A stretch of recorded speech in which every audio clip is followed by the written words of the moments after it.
A strong earthquake under the ocean destroys a research and drilling facility.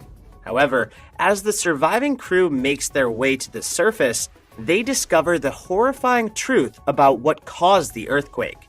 Will they be able to survive the force of nature? A company called Tian Industries is trying to conduct the deepest drill in the Mariana Trench. Deploying the Kepler 822, they send a team to research an unexplored drilling zone in the said trench. Different news articles are shown, with one of them reading that there are strange sightings at the drill site. However, the company dismisses these rumors.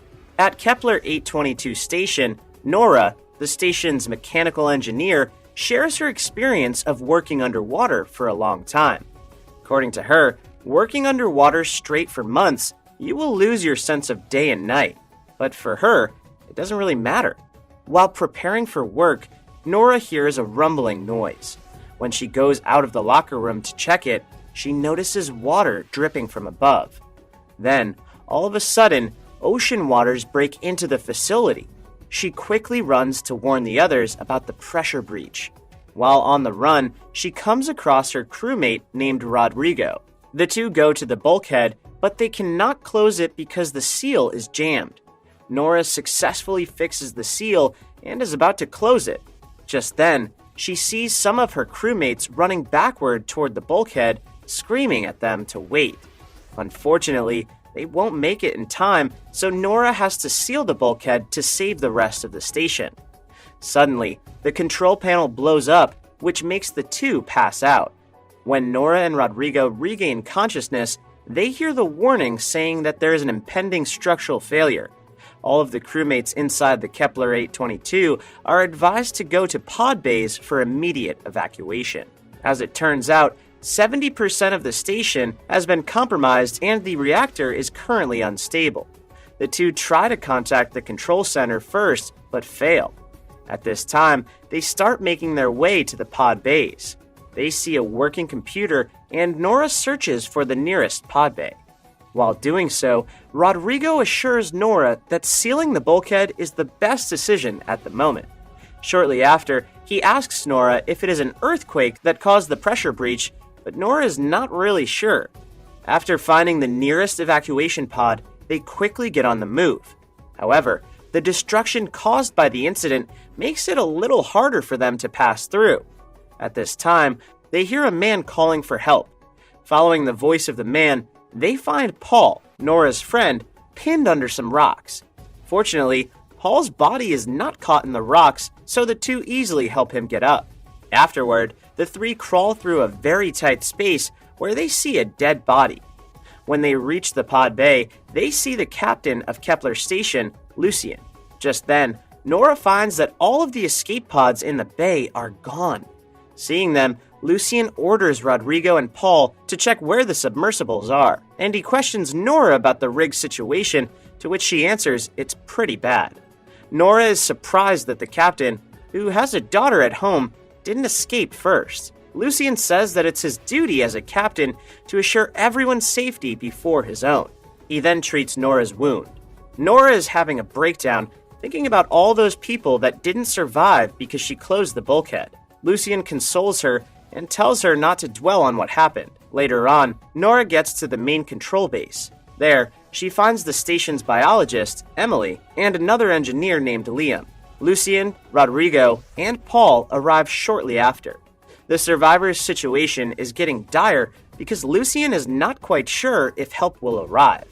They assess the situation, and with the reactor being unstable, a meltdown might happen. This will cause an explosion and definitely kill them. Estimating the time that they have, Nora thinks they have about 30 minutes before the meltdown. With no escape pods and submersibles available, Lucien decides that they will go to Roebuck 641. Roebuck 641 is another station that is about a mile away from Kepler. Confused, the crew asks how they are going to get there, to which the captain says they will walk. Lucien plans to use the cargo elevator to go down the ocean floor. Then, they will go through the access tunnel to reach the midpoint station. After charging and cleaning their suit there, they will follow the markers to get to Roebuck. At this time, Liam tells them to listen to the last transmission from the drill site. While listening, they hear a weird noise that echoes through the site. To make matters worse, the temperature outside rises 10 degrees. The crew shows doubt about Lucien's plan, but they do not have any other choice. So they all gear up using the pressurized suit. Rodrigo is handing helmets to everyone, while Liam and Paul take some guns. They bring the guns as a precaution in case that weird noise they hear from the transmission came from any animals. On the other hand, Emily is very scared and nervous, but they assure her that everything will be fine. As the floor above them gets destroyed by pressure, the crew descends to the water. Unfortunately, the exterior hatch has been destroyed. As soon as the door opens, the pressure will hit them hard. Just then, Nora sees that Rodrigo's helmet is broken. She immediately orders Liam to keep the door closed, but it is too late. When it opens, the pressure completely breaks Rodrigo's helmet, causing him to implode. Emily screams in terror as she witnesses Rodrigo's horrible death. But with the limited oxygen they have, the team has to continue moving forward.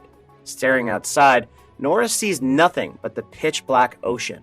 Upon reaching the cargo elevator, Nora realizes that Rodrigo must know his helmet was faulty, yet he still gave her the proper one. Meanwhile, Emily is still horrified because it is her first time seeing everyone die, and it is brutal. Then all of a sudden, the crew sees a distress signal coming from one of the escape pods. Thinking that there might be a survivor, Lucien says that someone needs to go and check. Paul and Liam volunteer for the job. Before going out, Paul hands Emily his favorite stuffed animal, called Paul Jr., because it is important to him. While the two men prepare to head out, Emily starts a conversation to ease up everyone's tension. She asks Lucien and Nora if either of them is married. Nora keeps quiet, while Lucien says he was married and he has a daughter. As Nora turns on all the available camera feeds in their suit and the area, they watch Paul and Liam go to the escape pod. When the two reach the pod, they see it is destroyed and covered with some sort of algae. But Paul argues that it is not algae. Searching further, they see the dead body of their crew member. Nora tells them to let it be and that they should just come back to the elevator. But Paul doesn't listen and proceeds to check on the body. Through his camera, the three in the elevator see that something is moving from the back of the dead body. Then all of a sudden, something bursts out of the dead body's back and attacks Paul. Luckily, Liam manages to shoot the creature. Then they bring it back to the elevator. The creature is about as long as an arm and looks like nothing that mankind has ever seen. Upon examining it, Emily discovers that it has small talons in its tentacles. She thinks that it is one of the undiscovered species of sea creatures living in the deepest part of the ocean. Unfortunately, she is interrupted when the elevator loses its power. Luckily, they are only 200 meters above the ocean floor, and Nora can just glide them down. However, they start hearing the same noise they heard from the transmission earlier. At this time, a heavy creature lands on top of the elevator. They silently listen to their surroundings, becoming conscious of what is happening outside. Paul comes to a realization and asks if the creature they brought in is just a baby. Just then, they hear a loud noise, followed up by some knocking. Lucien says they need to get down on the ocean floor immediately. But Nora points out that they are already disengaged from the station. She feels puzzled as to why they are not moving down yet. At this time, a loud banging scares all of them. When the Kepler station starts exploding, they see a silhouette of a humanoid creature above them. The elevator then suddenly drops down. The crew quickly goes to the pressure chamber. After putting on all their helmets, they open the hatch and get out before the elevator crashes to the ocean floor.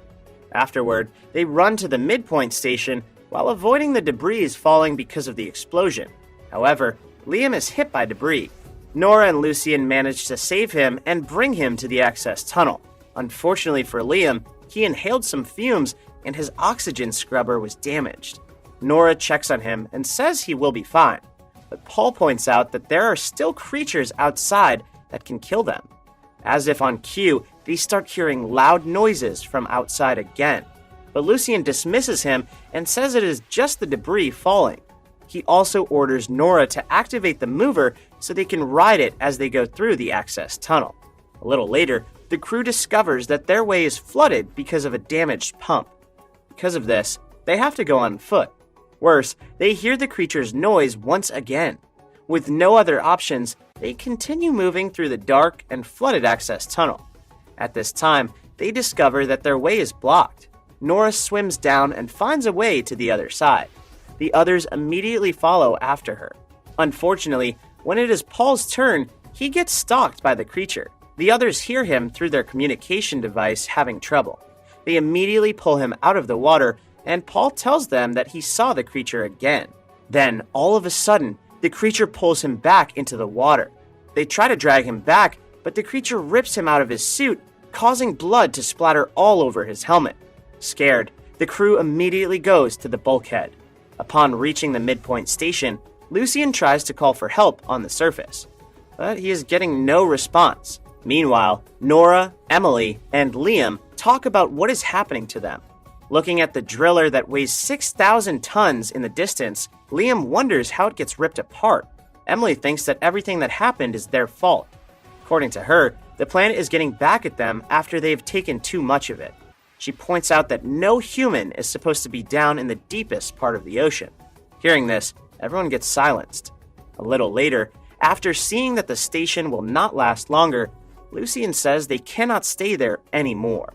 However, because of the damaged oxygen scrubber, Liam's suit will not last long outside. He tells them to leave him, but they don't want to lose anyone else anymore. At this time, Nora, Lucien, and Emily help Liam walk outside. Lucien also advises Liam to just take a short, shallow breath until they reach Roebuck. When they reach marker 21, the creature finally shows itself. The crew stops for a while and becomes cautious of their surroundings. Thinking quickly, Lucien orders them to turn off their lights. Suddenly, the creature gets behind Nora. But when she turns around, the creature is gone, and so is Liam. They look around and see his foot in a cave. Hooking his suit up to Nora's, Lucien goes in to save Liam. After getting him back, Lucien returns for the gun. Suddenly, the creature attacks Lucien and thrashes him. But because their suits are hooked up, Nora gets dragged in as well. When the creature lets go of them, Nora lands on a platform while Lucien gets tangled up beneath her. When Nora is trying to help Lucien, the creature comes back for them. Nora comes face to face with the creature, which tries to swallow her. Luckily, her helmet doesn't fit into the creature's mouth. Wanting to help Nora, Lucien stabs the creature. Because of this, the creature drags them up again.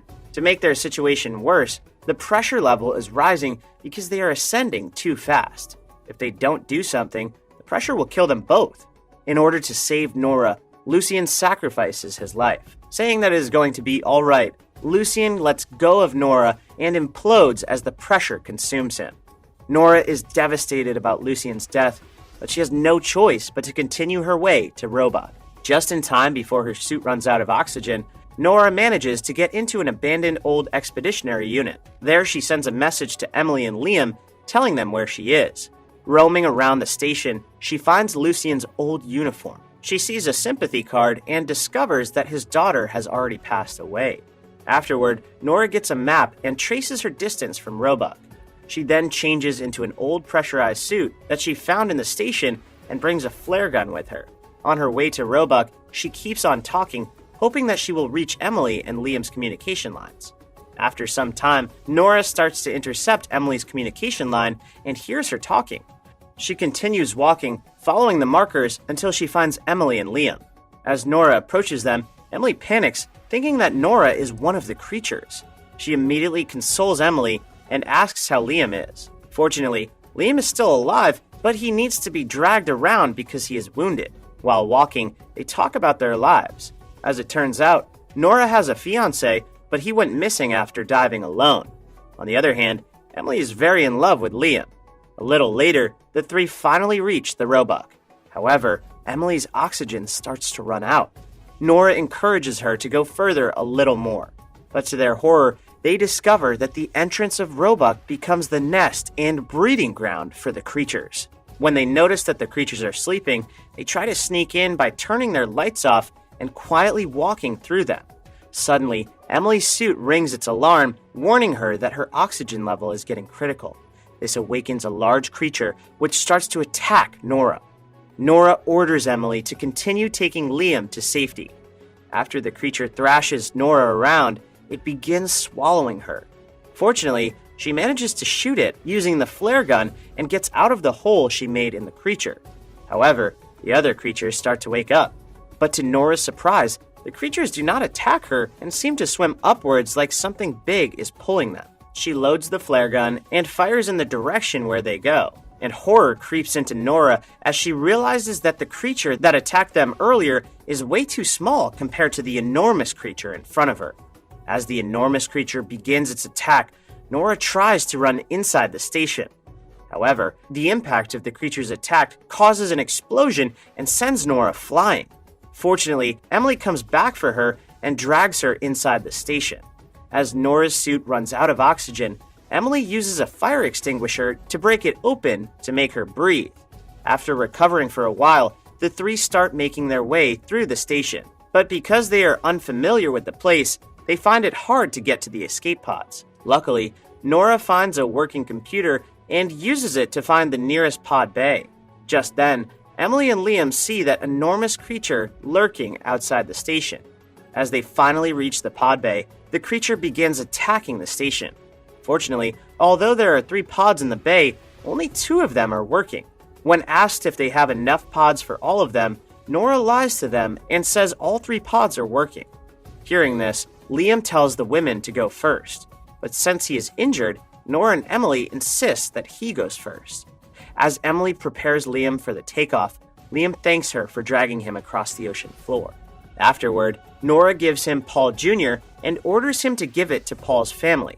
At this time, Emily tells Nora to take the next pod, yet Nora insists that she takes it. Just then, Emily realizes that something is wrong with the 3rd pod. She gets emotional because she doesn't want to leave Nora, but Nora promises her that she can fix it in time. Emily says she can help her, but she declines.